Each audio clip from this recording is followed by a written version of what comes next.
I want to turn in a moment to the war that's literally almost at your doorstep. But I want to ask a couple of questions about human rights issues.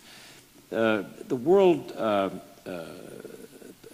Press Freedom Organization issues an index that's taken seriously by folks in my business. And the release that they published a couple months ago ranked Greece as the lowest among EU countries in terms of press freedom, replacing Bulgaria, which had that spot. And I'm sure those numbers trouble you.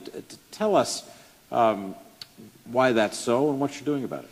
Well, first of all, if you're referring to an index published by a French NGO, I disagree in the most emphatic way with the conclusions and the methodology of the specific ranking. We are a free democracy. You just look at the front pages of newspapers in Greece, you will realize that most of them are very critical of what we are doing.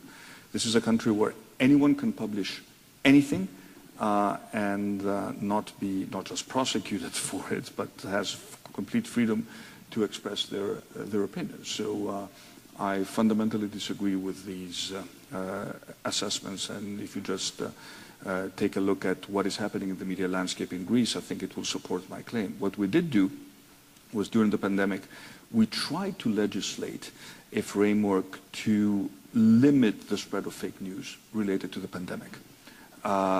It was not very successful. I will be the first to admit this, because these types of fake news, especially when it comes to the pandemic, have an ability to just spread beyond control through social media. So if I were to do it again, I probably would not initiate this legislation. But beyond that, again, I will repeat that Greece is a very vibrant democracy where everyone has the freedom to write or say anything they want. And by nature, I'm a moderate politician.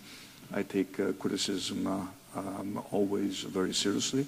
And I know that if you're in the public sphere, you will be criticized. And when the criticism is right and when it is substantiated with facts, that's the real purpose of journalism. It is to make us better.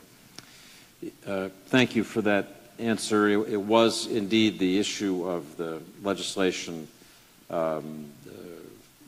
criminalizing the fake news that had led to this attention in the report.